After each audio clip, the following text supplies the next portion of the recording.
On sait que les européennes, c'est une élection où les gens qui votent la France insoumise, quand LFI va faire 7% aux européennes et finir derrière le PS, ça va vous faire tout drôle. Attends, Hugo, est-ce que tu peux venir en vocal 2 secondes, s'il te plaît? Alors, je te fais monter Hugo. Salut, salut. Est-ce que tu m'entends, Malch? Ouais, je t'entends bien. Je t'entends très bien. Comment ça va? Eh bien écoute, ça va bien. Bonjour le chat. J'espère que vous allez bien, le gauchistan. Alors ici, attention, on n'est pas de gauche, hein, mais Ah non, oui. mais je peux comprendre que tu veuilles me mettre. Non, je parle pour le chat parce que je vois des pseudos que je connais qui, je sais, sont du gauchistan. C'est pour ça, Ah bah ok. Je t'ai vu dire dans le chat, lol, vous allez bien vous marrer quand LFI va faire 7%.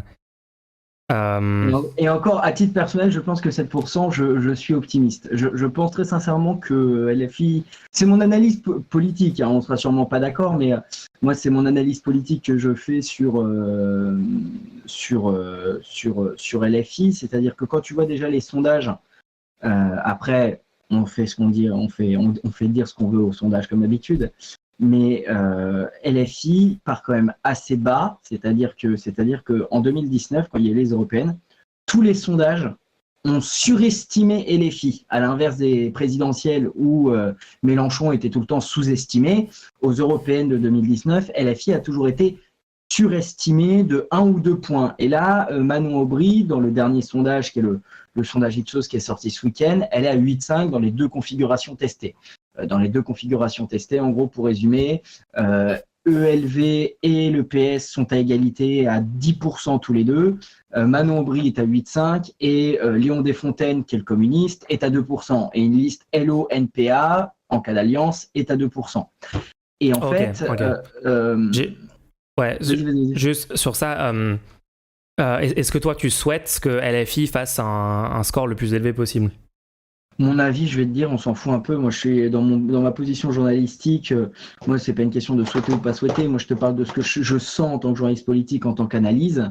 Moi, je sens que faut sortir des bulles, tu sais, des silos d'information. Et je pense que les silos d'information LFI, si tu es tout le temps dans ces silos d'information-là ou de la gauche radicale sur les réseaux sociaux, tu as l'impression que tout le monde est d'accord avec toi. Or, en France, il y a une vraie rupture avec la France insoumise et ce qu'elle représente. Ouais, là-dessus, ça c'est un autre sujet, je suis chaud d'en parler, mais sur l'idée... Non, mais je te réponds juste ouais, pour... non, mais on peut parler de est-ce que l'opinion publique s'est retournée contre LFI et tout. Mais vraiment sur ta position à toi, donc toi tu souhaites pas que LFI soit plus haut, par exemple, dans les...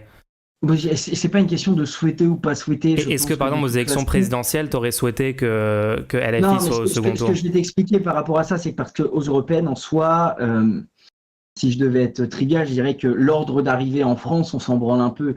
La vraie question, c'est... Pas vraiment, hein. On s'en branle pas vraiment. Hein. Non, mais je vais t'expliquer pourquoi je dis ça. C'est-à-dire, ça dépend qu'est-ce que tu regardes, en fait. Est-ce que toi, ce qui t'importe, c'est le nombre de sièges? Et surtout, enfin voilà, est-ce que toi, ce qui t'intéresse, c'est l'impact que ça va avoir ce qui m'intéresse, c'est sur l'Union européenne? Ouais, je te réponds. Moi, l'impact politique, ce qui m'importe, c'est l'impact politique dans le discours public, le discours médiatique autour des européennes.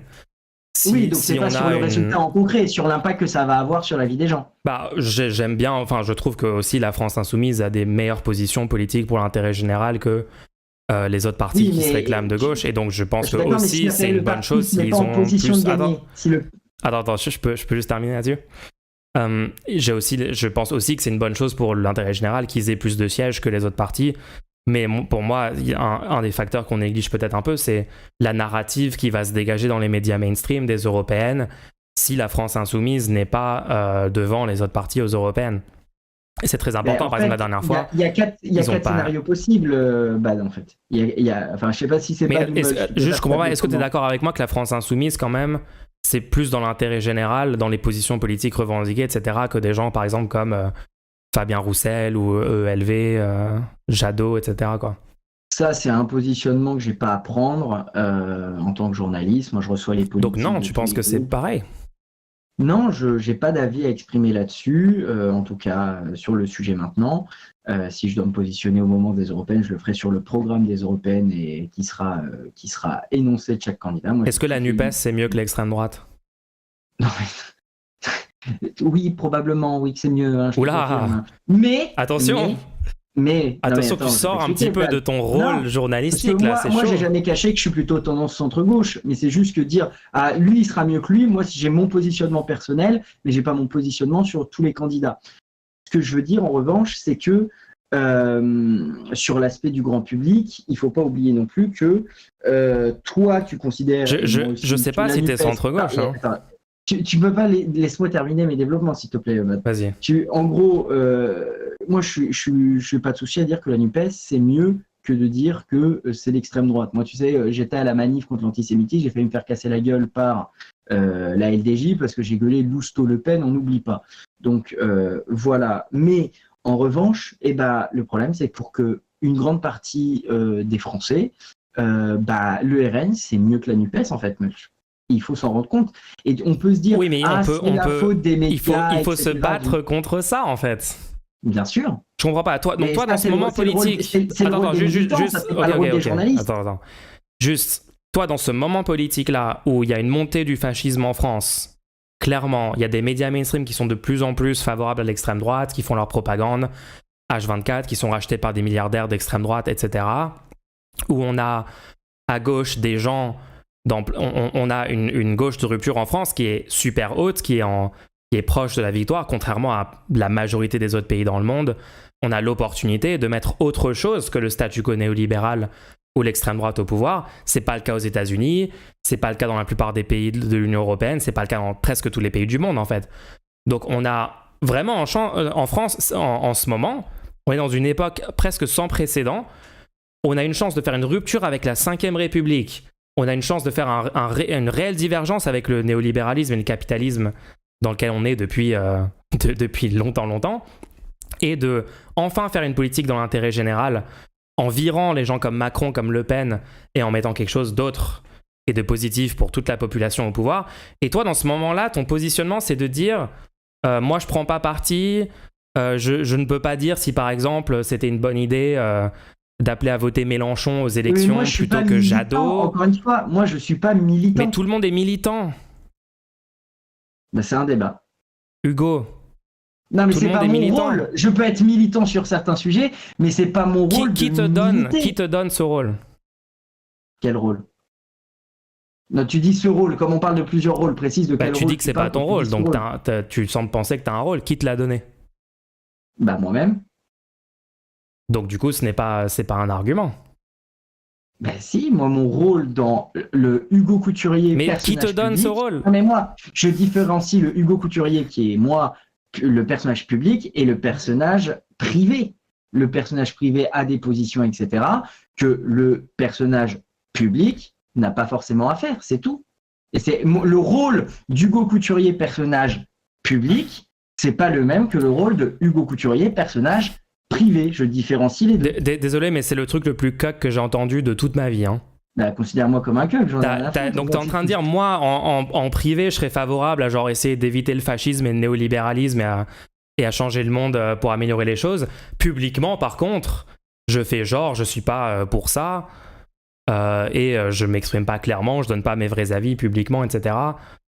Je sais pas, genre au bout d'un moment, en fait, si ce pays est rempli de gens comme toi sur ce sujet-là, aujourd'hui, hein, peut-être que tu vas changer d'avis, mais si on est plein de gens comme ça dans la sphère, des influenceurs politiques, publics et tout, qui discutons, et on se dit tous, mais c'est pas mon rôle d'essayer de bouger le curseur, d'essayer de changer le monde, d'essayer de dire autre chose que ce que le statu quo trouve acceptable, etc., de constamment m'auto-censurer, parce que j'ai une croyance que mon rôle, c'est d'être journaliste, soi-disant neutre, etc., alors qu'en fait, personne n'est neutre, ce que tu es en train de dire est orienté et positionné politiquement et n'est pas du tout au-dessus de quoi que ce soit, d'accord? C'est une position politique, le truc de dire je ne prends pas position entre LFI, ELV, machin, je ne dis pas si c'est mieux qu'aux européennes, ce truc-là arrive en tête ou cet autre truc-là, j'en sais rien. Ça, c'est une position politique que tu es en train de prendre publiquement, que moi je trouve néfaste pour l'intérêt général personnellement. Mais si tout le monde fait ça, en fait, on va vers quel monde? Je sais pas, au bout d'un moment, moi j'en ai marre de ce genre de position. Ça me semble être un truc méga répandu dans les milieux dans lesquels on est, que ce soit des gens comme Jean Massier, que ce soit d'autres personnes. Usul aussi qui a eu ce genre de truc pendant la campagne présidentielle de dire ah non mais moi je n'ai pas à critiquer le fait que des petits candidats de gauche maintiennent leur candidature et empêchent qu'on ait autre chose que Macron ou Le Pen au second tour. Ce n'est pas mon rôle, je suis un simple commentateur, un simple journaliste. Je sais pas, au bout d'un moment, genre, est-ce qu'on veut pas avoir une colonne vertébrale et commencer à changer les choses dans ce pays, quoi? C'est un positionnement qu'elle tient, qui n'est pas le mien. Et ton positionnement n'est pas voué à changer? Je sais pas, écoute, moi, mon boulot, sur ma chaîne, je reçois des politiques qui viennent parler de leur programme parlementaire au grand public. Les gens les critiquent. Moi, même si j'ai critiqué quelque chose sur leur ligne politique, s'il y a des contradictions, je les dénonce publiquement. Tu regarderas l'interview qu'on a faite quand, vu que t'es banni, tu peux pas le voir, mais t'attendras que ce soit publié publiquement. Tu pourras le voir quand quand on a reçu Olivier Marleix dans l'émission de Jean, on lui a quand même bien rentré dans l'art sur un certain nombre de sujets. J'espère, ouais. J'espère que, les gens qui me traitent de droitard dans le chat, j'en ai vu quelques-uns passer. Regardez l'émission, vous changerez quand même, je pense, de positionnement sur. Ah, mais t'inquiète, je vais la regarder. Et si t'as géré dans cette émission, je suis d'accord. Chat, c'est-à-dire que. Ouais, non, mais lis pas le chat, ils sont catastrophiques. Faut pas les écouter. Faut pas leur faire confiance. C'est vrai que dans mon chat, on dit souvent que t'es le seul streamer qui se fait bully par ton propre chat. Ouais, ils essayent, mais je les bully beaucoup plus en retour, donc c'est donnant. Mais du coup, donc là, moi je suis d'accord avec ce que tu es en train de dire là. C'est-à-dire là, tu es en train de dire que moi, quand je reçois quelqu'un qui est xénophobe, anti-immigration, réactionnaire sur le plateau, je vais débunker ce qu'il dit, je vais prendre des positions. Tu sais, moi, ça c'est bien, ça c'est super, tu vois, c'est super. Mais donc pourquoi est-ce que sur certains sujets, pourquoi, par exemple, sur l'idée de LFI... Je vais être honnête avec toi, Bad. C'est qu'il y a certains sujets sur lesquels je suis pas à l'aise parce que je ne maîtrise pas suffisamment. Tu vois, je suis tout à fait honnête avec toi. Okay. Il y a des sujets où je suis pas spécialiste et j'ai pas envie de dire de conneries en me disant vas-y, positionne-toi. Je vais dire non, en fait, je vais pas me positionner sur le sujet. Je vais me renseigner et après, limite, je pourrais te donner... mon positionnement, et surtout je suis pas non plus fermé à changer l'opinion personnelle que j'ai sur certains sujets. Tu sais, moi il y a pas mal de gauchistes entre guillemets dans mon... Non, mais je suis pas, encore une fois, je suis pas fermé, tu vois, à la discussion. Moi je pense que c'est aussi ce qui me nourrit. Je sais pas toi comment tu gères sur tes streams, si des fois ça t'arrive de changer d'avis par rapport à ce que disent des gens dans ton chat. Ouais, ça m'arrive. Il y a des gens qui me tu sais, les gauchistes du chat disent que avec le temps ils vont réussir à me gauchiser encore plus. On verra. Peut-être te rendre plus neutre et apolitique surtout. Ouais, on peut dire ça si tu veux. Mais moi je suis neutre et apolitique, par exemple. Moi, je suis neutre. Ça veut dire que moi, j'observe le monde et je regarde qu'est-ce qui est dans l'intérêt général, qu'est-ce qui rendrait le plus de gens heureux. Et je vois par exemple. Ça déjà, c'est pas être neutre. Parce que en fait, c'est subjectif. Je trouve que garantir la survie de l'espèce humaine sur Terre, c'est plutôt neutre, quoi. Je pense que la plupart des gens diraient que c'est... c'est subjectif, pas trop, ça dépend pour chacun. Il y a des gens qui veulent la fin de l'humanité sur Terre. Certains qui pourraient être radicaux, Mulch, parce que je crois qu'il faut dire Mulch, mais appelle-moi certains comme qui tu veux. sont radicaux diraient qu'il faudrait plutôt, justement, que l'humanité disparaisse pour que la planète puisse survivre. Puisque la planète survivra à l'espèce humaine. Ils sont biaisés contre leur propre espèce. Je trouve ça pas très neutre. C'est ton positionnement. Mais par exemple, donc tu dis mais moi en fait je sens qu'en fait c'est clair que quand tu dis moi je me donne un rôle journaliste et du coup je prends pas position, je pense que ça t'empêche pas techniquement de, comme t'as dit, genre sur le plateau et tout, d'avoir des positions. Et c'est une bonne chose, c'est une bonne chose. Moi, je trouve ça basé. C'est-à-dire que moi, tu vois, sur ma chaîne, moi, c'est le positionnement que j'ai pris en tant que journaliste parlementaire, donc les travaux des parlements. Je reçois tous les députés, de l'extrême droite à la gauche radicale. Par exemple, Jean-Luc Mélenchon n'est pas d'extrême gauche, à mon avis. Le seul député d'extrême gauche qui est à l'Assemblée, c'est Jérôme Legrave, du parti Le Poids, le Parti ouvrier indépendant, qui est, lui, un parti d'extrême gauche. Mais en soi, il n'y a qu'un seul député d'extrême gauche à l'Assemblée nationale. Mais tu vois, par exemple, il y a une députée RN que j'avais reçue, et c'était juste après les attaques du 7 octobre en Israël, et elle commence à sous-entendre que les insoumis sont antisémites. Bon, je la reprends en disant que non, c'est un petit peu de la diffamation, etc. Et je la reprends en disant, faut pas oublier non plus, parce qu'en gros, elle disait les antisémites en 2023, c'est les musulmans. Je résume ce qu'elle a dit, évidemment, mais c'était le sous-entendu. C'était les musulmans et c'était pas l'extrême droite. Et moi, je vais comme dire, oui, enfin, faut pas oublier quand même que c'est un ancien du Front National qui a vendu les armes à Amédi Koulibaly quand il est allé, comment ça s'appelle, quand il allait tuer à l'hypercachère. Donc, donc voilà. Dans ce cas-là, donc là, t'as pushback. Elle est indigne, votre question. Elle est indigne. Mais est-ce que là, t'étais dans ton rôle quand t'as fait ça? Oui, parce que là, je corrige une vérité qui n'est pas, enfin, une opinion qu'elle exprime qui n'est pas vraie. Elle ment quand elle dit ça. Puisque après, je lui ai rappelé qu'effectivement, l'extrême droite dans les stades de foot qui fait des saluts nazis, etc., c'est pas les musulmans, comme elle le sous-entendrait, que l'antisémitisme est de partout. Et juste pour répondre à Ibrahimovic qui dit, Ibrahim, il dit pourquoi tu reçois le FN à ce moment-là. Alors, c'était pour une date très particulière, c'est qu'en fait le 12 ou le 13, quand j'ai reçu le RN à ce moment-là, c'est parce que le même jour tu avais ce qu'on appelait la niche parlementaire Rassemblement National au Parlement, c'est-à-dire une journée qui était réservée à chaque mois il y a une journée qui est réservée à un groupe parlementaire. En octobre c'était du coup le RN, donc j'ai streamé en intégralité cette niche parlementaire qui était bien claquée au sol. Et dans 2 semaines, le 30, donc jeudi dans 2 semaines, ce sera la niche insoumise qui sera à suivre en intégralité sur ma chaîne Twitch. Voilà, stylé. À 1h du mat. Mets ton lien d'ailleurs si tu veux dans le chat. Je vais pas trop tarder parce que j'avais des trucs à faire. Je suis rapidement. Je peux te poser une dernière question Vas-y. Tu dis que c'était bien dans ton rôle de débunker ce truc-là qu'a dit cette personne du FN parce que c'était factuellement faux et tout. Est-ce que par exemple tu considérais que c'est objectivement vrai de dire que c'était dans l'intérêt général que Mélenchon... Enfin, surtout de critiquer les gens comme ELV, le PS et le PC qui ont maintenu des candidatures en empêchant la gauche d'être au second tour. Est-ce que tu es d'accord qu'objectivement, on peut dire que c'est vrai objectivement, que c'était dans l'intérêt général, que ces gens-là retirent leur candidature et fassent en sorte qu'on n'ait pas un second tour des Macron-Le Pen? Attends, je résume ta question, tu me dis si j'ai bien compris. Est-ce que pour moi, le fait que ELV, le PS et le PCF n'aient pas retiré leur candidature, c'était contre l'intérêt général? Ouais. Oh là, alors là, tu me poses une question politique. Question apolitique. Non, mais c'est une question apolitique sur la politique. Je joue pas avec les mots non plus.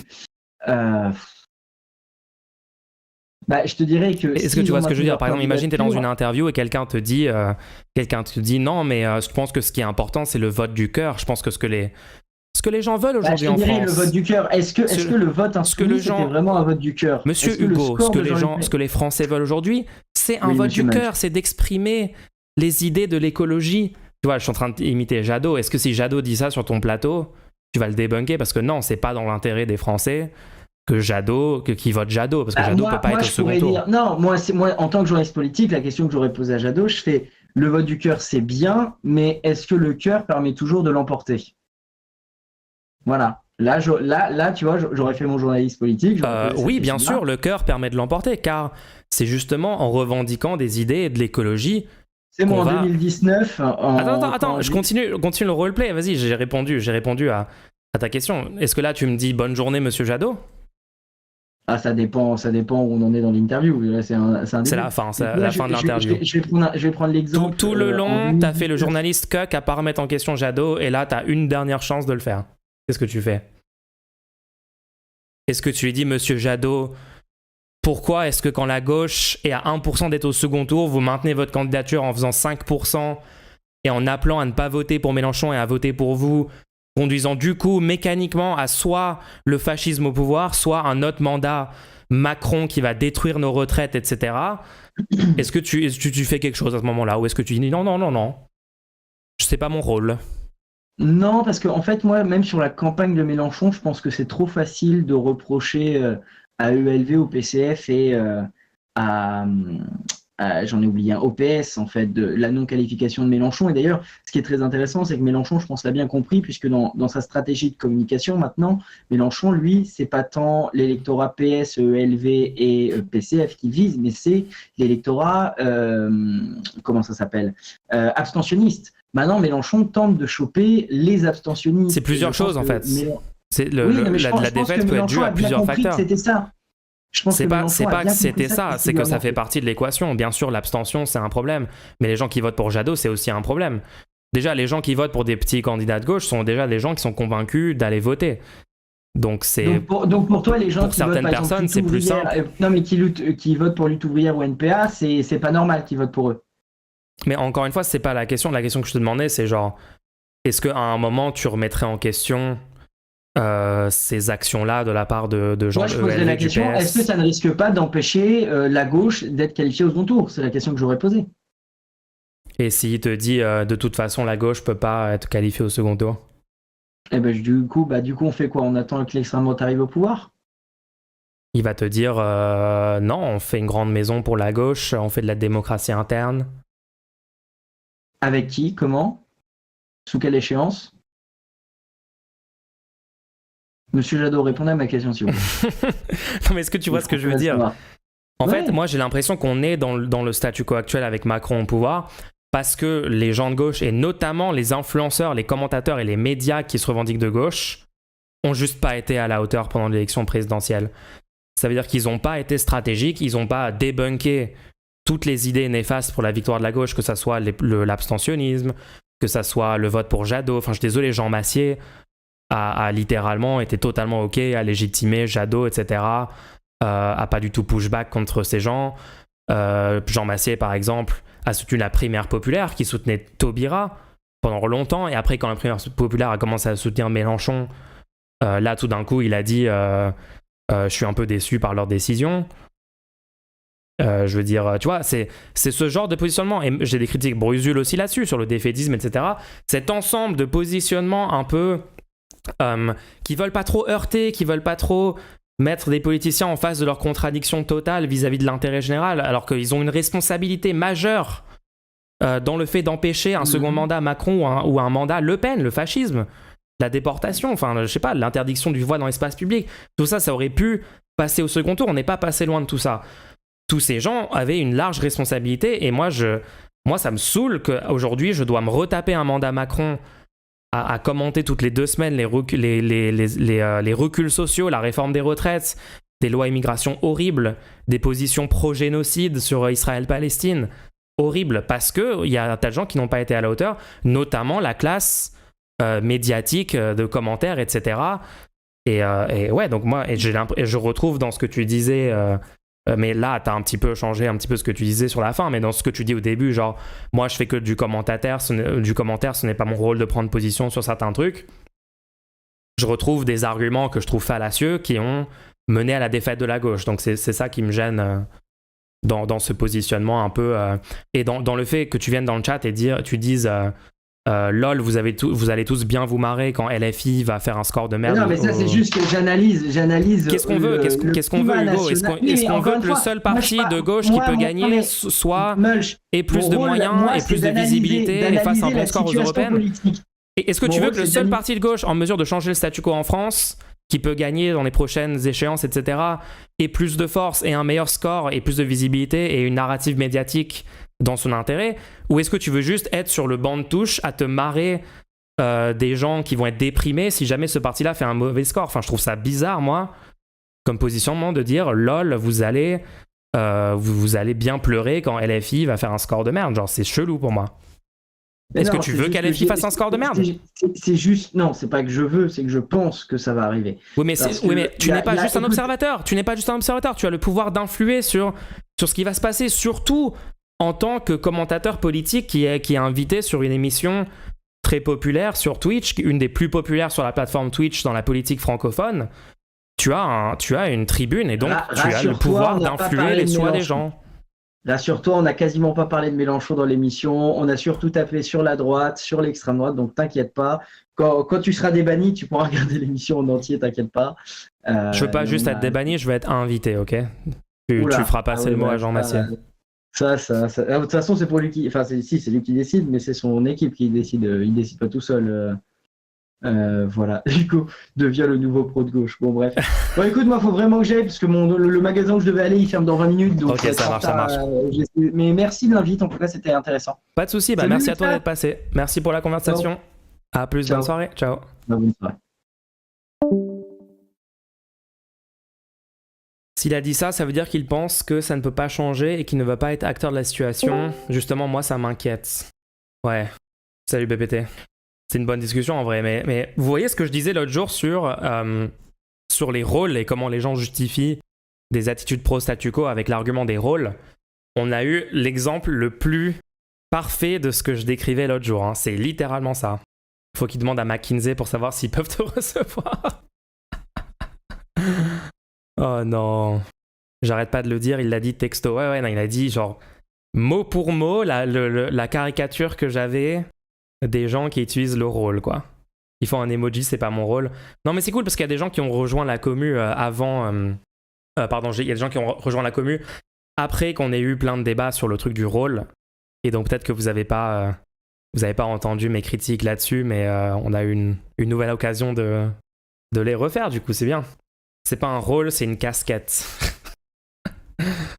Non, c'était une bonne discussion. Moi, je suis content d'avoir eu cette discussion avec Hugo. C'est bien qu'il soit monté en vocal. Hugo devient un nouveau pro de gauche, STP. Ouais. Alors, BPT, what's up? T'es muté? Il s'est mis dans le vocal, il s'est mute. Je sais pas ce qu'il est en train de passer. Test. Ah, voilà, c'est bon.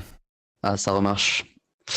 Bah, c'était incroyable cette discussion. Mais je suis assez déçu que t'aies pas juste demandé de clarifier un moment très très précis. Voilà, j'étais sûr que t'allais dire que j'ai raté un truc possible de dire, j'en étais sûr. Non, mais... J'étais vraiment déçu, Mulch, par le fait que t'aies oublié à un moment précis donner exactement l'argument que moi j'aurais donné. Mais non, j'ai dit que c'était super intéressant. C'est juste un moment hyper précis. Je pense que ça aurait été important de clarifier parce que en fait, tu as fait un super déroulé sur ce que toi tu penses être ton rôle. Et genre tout le monde, en fait, personne ne peut ne pas avoir ce rôle qui est littéralement d'empêcher le fascisme d'arriver au pouvoir. Et à ce moment-là, il a dit c'est pas mon point de vue, ça c'est ton point de vue. Et du coup, mon rôle, c'est pas mon rôle ça de faire ça. Et juste le fait que lui dise ça, c'est ce que tu penses toi, moi c'est pas ce que je pense. Si tu redéroules ce que tu viens de dire, c'est horrible ce qu'il est en train de dire, c'est fou ce qu'il est en train de dire. C'est littéralement de la folie ce qu'il est en train de dire en disant ça. C'est juste que ça s'entend pas dans le débat. Ouais, il fallait le mettre en évidence. Il dit juste, toi tu penses ça, mais pas moi. Il dit juste cette phrase-là, tu vois. Et pourtant derrière ça, du coup, si lui il pense pas ça, ça fait peur, tu vois. Et du coup, ça aurait été bien de dire, bah attends, c'est quoi que tu penses pas? Vas-y, dis-moi. Et là, ça aurait pu mal tourner. Ouais. Mais t'as vu le truc des rôles, mec? Non, c'est fou. T'as vu l'exemple le plus je crois que c'est l'exemple le plus flagrant de tous les temps. Genre, c'était tellement... C'est quelque chose. Hein. Ouf. Parce que quand même, la personne, le rôle d'analyste, journaliste, n'inclut pas de venir dans un chat et dire « Ouais, mais vous allez perdre, vous avez fait 7%. » Tu vois, genre, ce n'est pas inclus dans le rôle journaliste, ça. J'avoue, c'est quoi cette attitude? Genre, what the fuck? Donc, ce rôle-là, c'est quoi, ce rôle-là? C'est le rôle... c'est un peu le rôle des doomers, tu sais, qui préfèrent dire vous allez perdre plutôt que de dire je peux rien faire pour qu'on gagne. Tu vois, plutôt que de dire bon allez je vais essayer de gagner parce que si la bataille est déjà perdue, est-ce que tu préfères pas dire aux gens bah c'est vous, moi c'est pas moi qui essaie de gagner, moi j'essaie pas de gagner, donc c'est vous qui êtes en train de perdre. J'ai l'impression que c'est ça mais là on fait des analyses psychiques des intentions. Moi je pourrais pas expliquer que de juste arriver et dire vous allez perdre. Est-ce que je suis allé trop loin? Est-ce que je suis allé trop loin en le traitant de cac hyper violemment ou pas? Oui, mais ça tu vas toujours trop loin, donc je peux rien faire. Je sais que je peux rien faire. J'ai pas pu résister en fait. J'ai pas pu. Moi je suis doomer sur ma capacité à t'empêcher de dire que les gens sont cuck. C'est pas ma faute, c'était la position la plus cuck, mec. J'en peux plus. Vous étiez tous les deux pressés, ce serait bien de refaire une discussion avec plus de temps. Je suis d'accord. Je sais pas où ça va mener. Hein. Non, mais il est cool. Non, il est cool, Hugo. J'aime bien. Ouais, mais bon. Ça va juste permettre de démontrer le coup des rôles, quoi, en espérant qu'il puisse changer d'avis. On pourrait discuter d'autres sujets et tout. Je suis sûr qu'il a des takes. C'est quoi ce truc? Ah, merde, je suis en train. Mais si c'est pas son rôle, peut-être pas. Hein. Il débunk un peu l'extrême droite de temps en temps, donc c'est son rôle un peu quand même. Franchement, avec le temps, je trouve que les stratégies pour parler de ces sujets-là, ça s'améliore. C'est-à-dire le truc de demander, mais qui t'a donné ce rôle? Je pense que ça, c'est magistral.